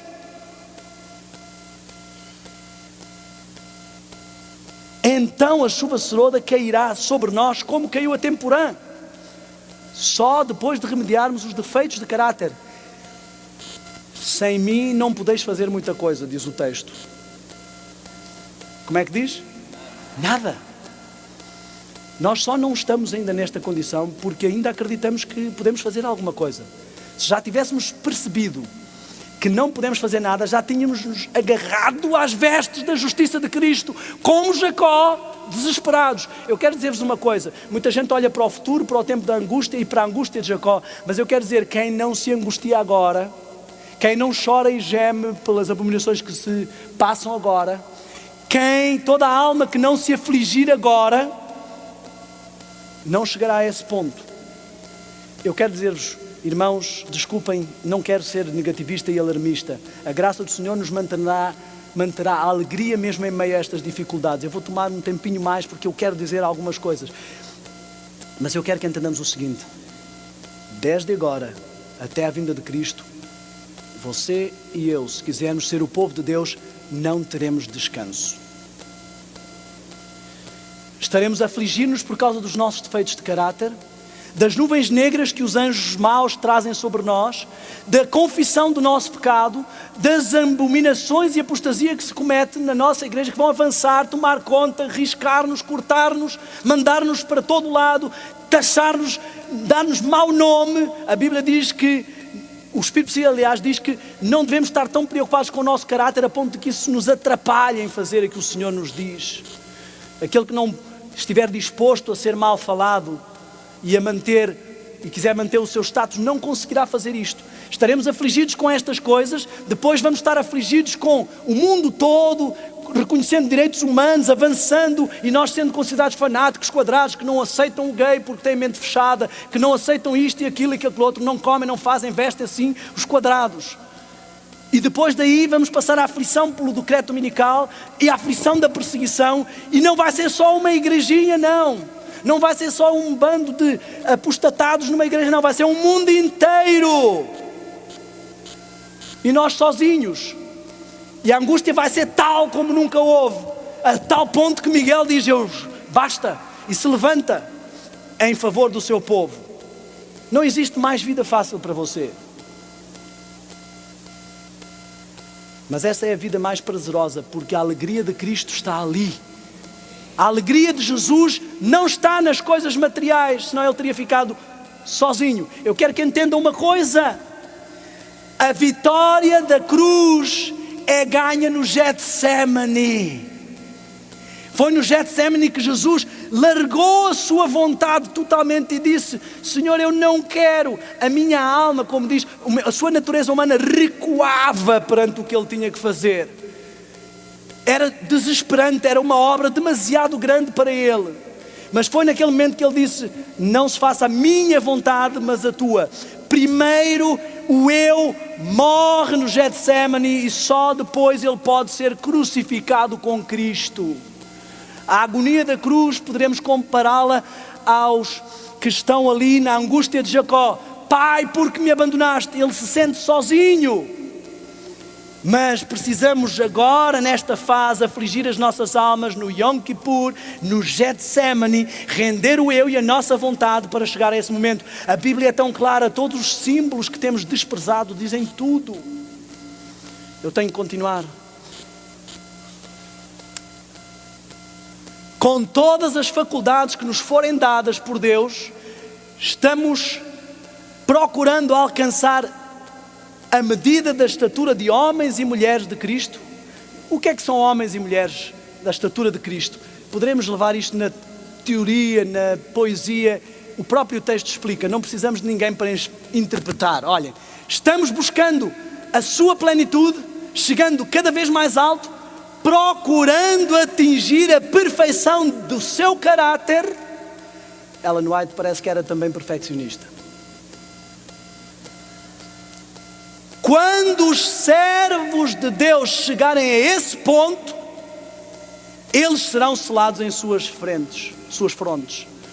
Irmãos, o que é que estamos a pregar? Quem é que é o ousado que se levanta e prega na igreja contra isto? Quem tem coragem de fazer isto? Desculpem, eu não posso calar, porque isso sim é um ataque à igreja. A igreja acabou de reafirmar, reconhece a autoridade da serva do Senhor. A própria serva do Senhor não disse que ninguém tinha que interpretar os textos dela. Ela disse que ela, quando o Senhor diz uma coisa, quer dizer exatamente isso. E que ela não precisa de ninguém para interpretar os textos dela. Deus deu a Bíblia no Antigo Testamento, o Novo Testamento para explicar o Antigo, e o Espírito Profecia para explicar o Antigo e o Novo Testamento. E não precisamos de mais ninguém para interpretar, nem mesmo nós devemos interpretar. Está claro. Precisamos buscar a plenitude do seu caráter, chegar cada vez mais alto, atingir a perfeição do seu caráter. Isto não tem nada a ver com carne santa. Carne santa diz que a carne estava perfeita, que eles não podiam mais pecar, estavam inexpugnáveis. Quando os servos de Deus chegarem a esse ponto, eles serão selados em suas frontes. Irmãos, eu tenho que falar algo aqui, que eu vou repetir isto mais tarde com detalhe, mas eu não posso deixar de falar. Eu quero fazer uma pergunta para vocês levarem para casa. E podem apresentar estas perguntas a todas as pessoas na vossa igreja que se opuserem a isto. Reparem, eu não usei aqui as minhas palavras, eu só estou a ler. Eu não estou a usar nenhuma interpretação. E eu não quero aqui explicar este texto, eu vou só fazer perguntas. Irmãos, não pequeis, mas se pecarmos temos um... E quando não tivermos, quando ele sair, se pecarmos, o que é que temos? Vou fazer outra pergunta. A doutrina adventista diz que o pecador vem, transfere o seu pecado para o Cordeiro, o sangue é espargido no santuário, a culpa passa para o santuário. No santuário, quando chega o Yom Kippur, o sumo sacerdote transfere aquela culpa para o bode. Agora o sumo sacerdote sai, acabou o Yom Kippur, está feita a purificação. Portanto, quem é santo continua santo, não é porque se tem carne santa, e quem não é, continua como está resolvido cada caso. E eu agora peco. Para onde vai este pecado? Se for para o Cordeiro, vai ficar no Cordeiro. Se for para o santuário, vai manchar o santuário que acabou de ser purificado. O sistema acabou. Estamos a pregar contra a nossa própria doutrina. Ou a não ser que me digam assim, não, muito simples, como eu já sei que não é possível parar de pecar, antes do sumo sacerdote sair do santuário, que só por acaso ninguém sabe quando vai ser, eu peço antecipadamente perdão, eu compro uma bula para pedir perdão pelos pecados que vou cometer ali, porque senão estou acabado. Irmãos, paremos para pensar. O que quer dizer viver à vista de um Deus Santo? Eu não estou a explicar nada, eu só estou a fazer perguntas. Eu não estou a querer dizer que eu tenho as respostas. Eu estou a dizer que é assim, o que me estão a dizer ali não bate certo com o que está aqui e não bate certo com nada. Então eu quero respostas. Expliquem-me. Porque esta é a nossa doutrina. Eu não me lembro nunca da igreja ter pregado que o pecado ia vencer a igreja. Eu sempre me lembrei da igreja pregar que a igreja ia vencer o pecado pelos méritos de Cristo. Mas é uma vitória simbólica. Aqui no Brasil eu tenho visto que às vezes há um erro de linguagem. Vitória em Cristo, ou vencer em Cristo, não significa só que Ele vence por mim, significa que Ele vence em mim. Amém? O poder de Cristo não está em que Ele venceu, Ele é muito forte, fantástico. Para isso Ele não precisava de vir como um ser humano. E não estou aqui a entrar em detalhes de natureza. Bastava ter vindo, venceu o pecado, agora o nosso general venceu, nós ganhamos também. Mas o que Ele quer é vencer em nós o pecado. Essa é a vitória que vence o mundo, a vossa fé. Irmãos, tenho que acabar porque o tempo está a avançar. Só faltam 2 textos. Este é o último. Satanás está agora usando cada artifício neste tempo de selamento. Qual é o tempo de selamento? É o tempo em que o anjo pediu para esperar até que o Daniel e os seus companheiros caiam na real e vejam que precisam de pôr a vida em ordem e que isto não é uma brincadeira. Estamos a falar de um Deus santo e Ele não aceita nada menos do que a santidade. Satanás, nesse tempo, está usando cada artifício, neste tempo de selamento, a fim de desviar a mente do povo de Deus da verdade presente e levá-los a vacilar. Eu tenho um apelo muito sério esta manhã.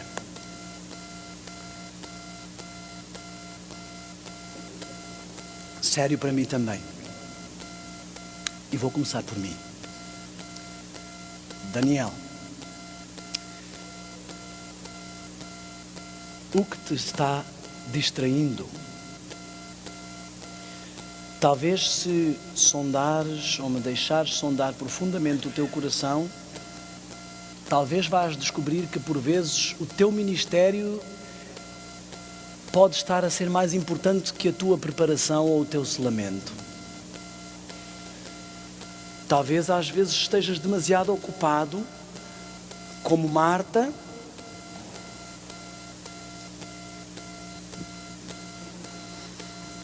é muito bom trabalhar para o Senhor e servir o Senhor, mas Maria escolheu a melhor parte. E é preciso Martas ativas, mas eu preciso primeiramente que pessoas estejam aos meus pés, porque só isso pode transformar alguém na minha imagem.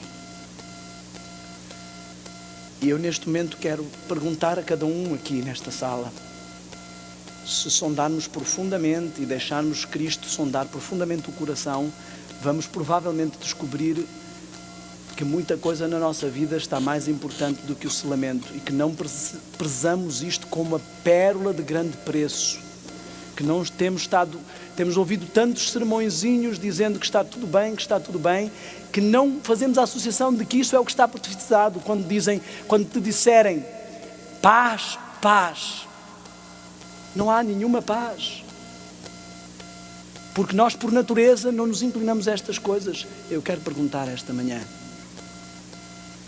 o que é que tem sido na tua vida mais importante do que o selamento? Mais importante do que o teu caráter? Mais importante do que a tua salvação, a qual deves prezar para que ninguém roube a tua coroa? Pode até ser o teu curso de teologia. Pode ser o teu cargo de igreja. Pode ser a tua família. Pode ser o teu status. Pode ser o teu emprego. Pode ser o pão à tua mesa. Pode ser os inimigos da verdade que tu queres combater e provar e que gastas horas demasiado a tentar provar o teu ponto de vista. Eu tenho um apelo. Para mim, para vós e para toda a Igreja do Senhor. Eu quero ser muito franco e sincero neste momento.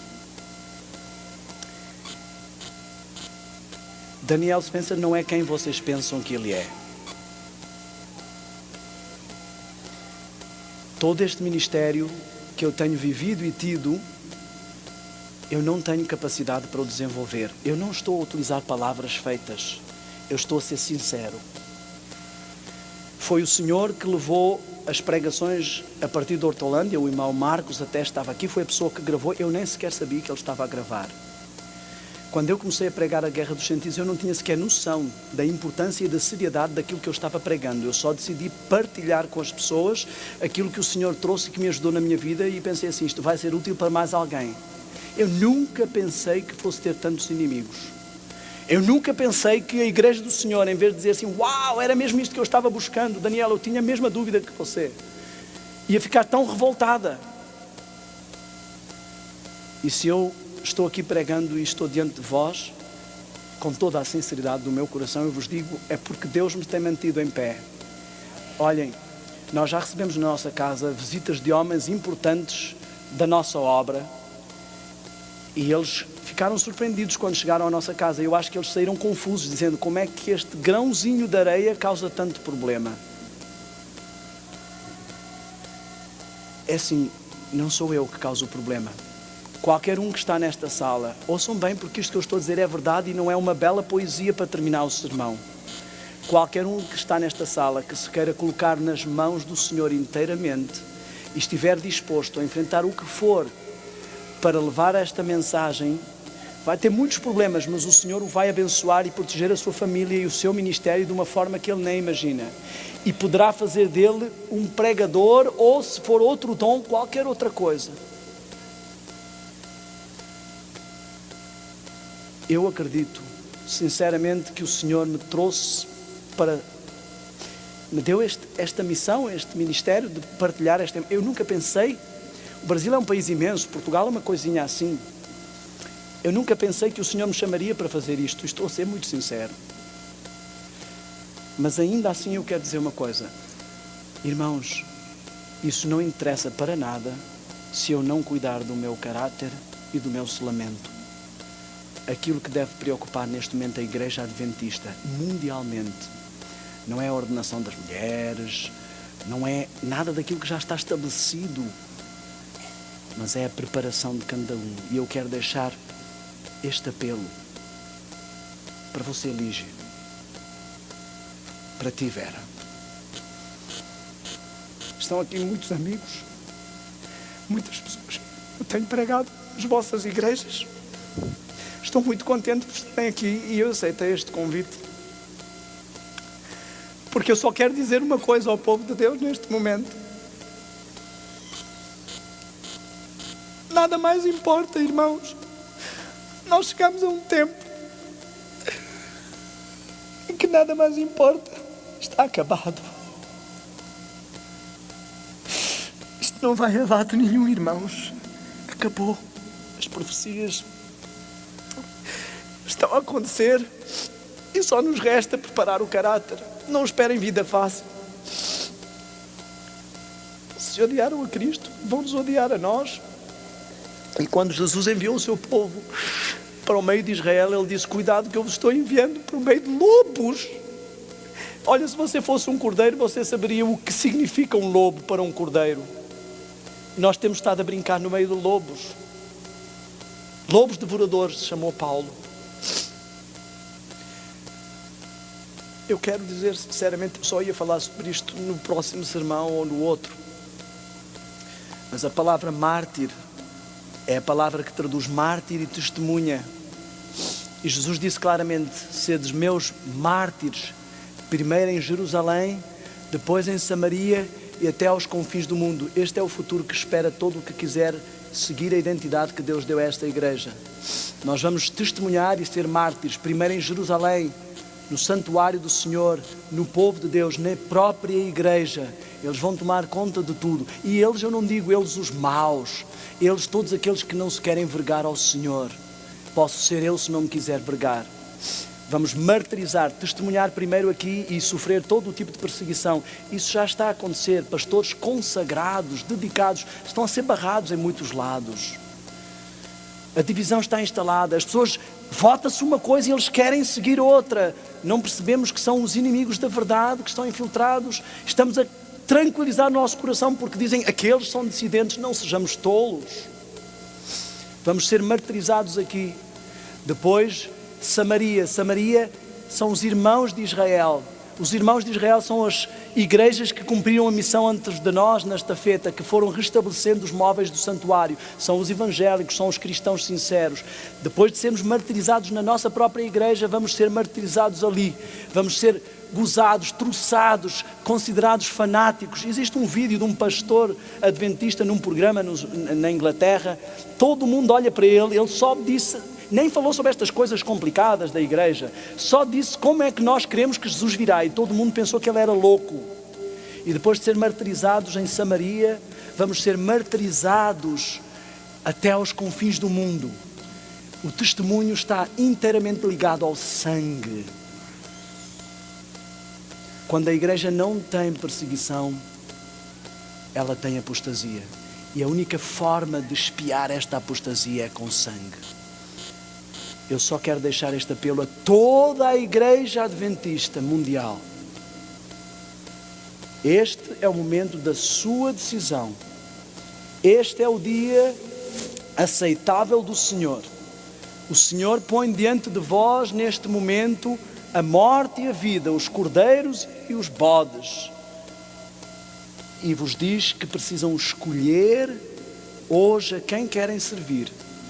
Não se deixem enganar por status, não se deixem enganar por posição, não se deixem enganar por nome. Sigam o vosso general. Oremos. Eu convido a todos os que puderem a se colocarem de joelhos para uma oração de contrição, entrega ao Senhor e confissão.